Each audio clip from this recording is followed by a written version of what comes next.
That is when she's not around.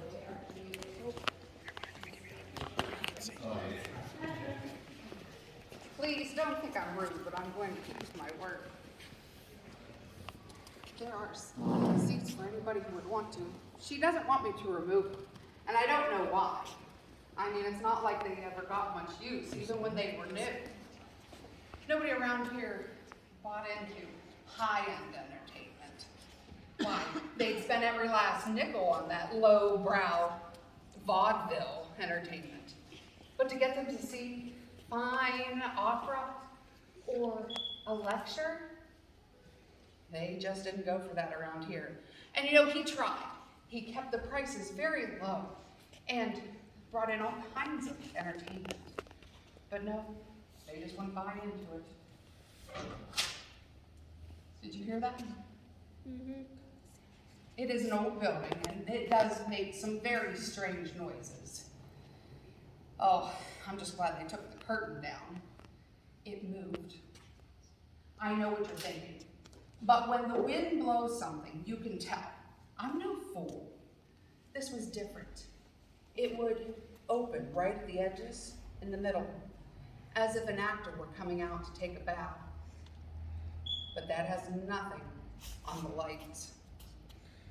Before they took out the gas lights, he used to like to keep one burning. He said it was so she could find her way. Well, one evening I came down to check on everything, and they were all on, full, blazing. Why, this theater and half the town would have went up had I not come down. You know, she's getting more bold.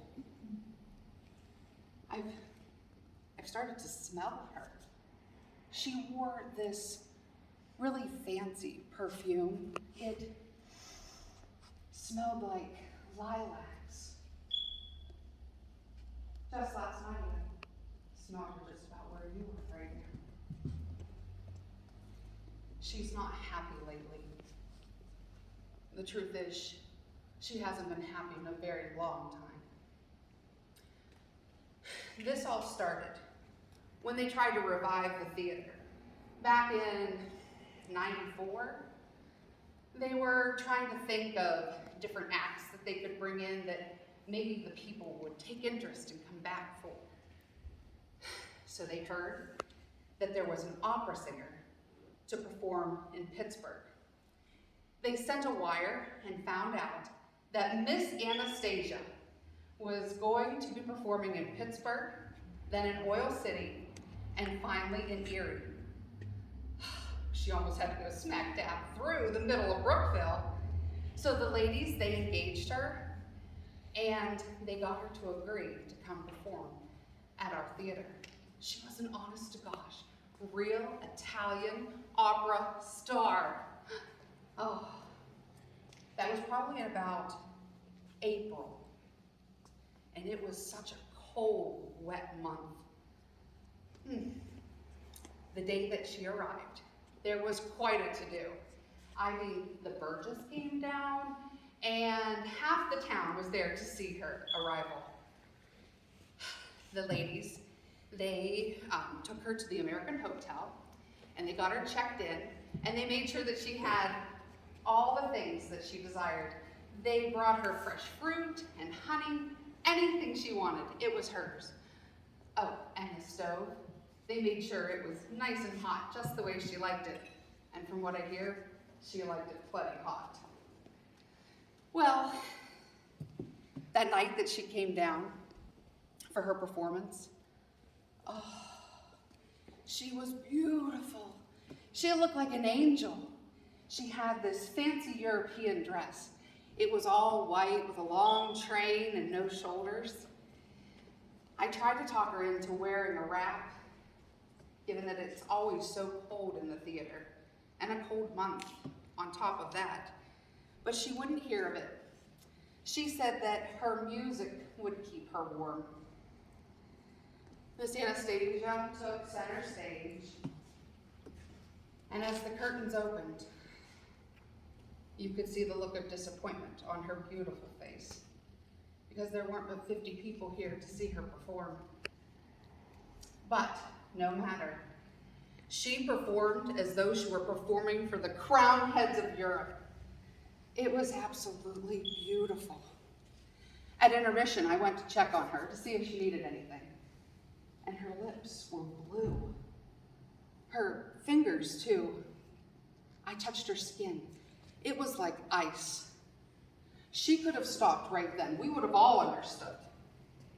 But, like I said, she was a professional. And she said that she must finish her performance.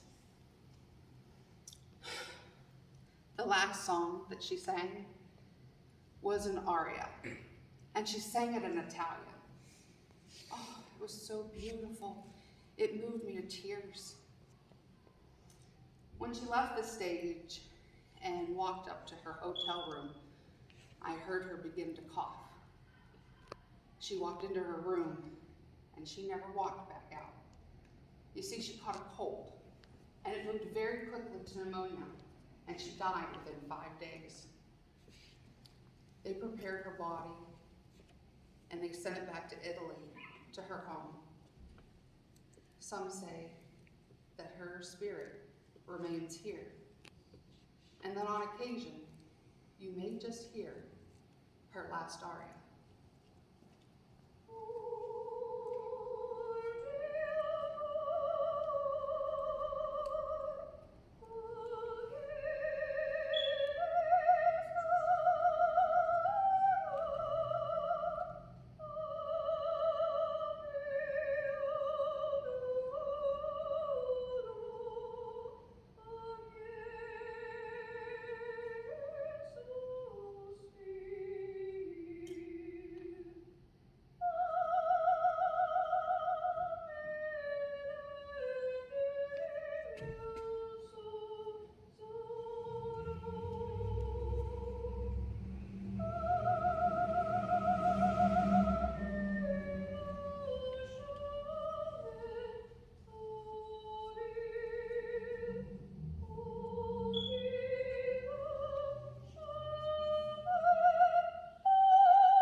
Let's give her some privacy.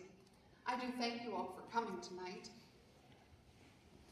Have a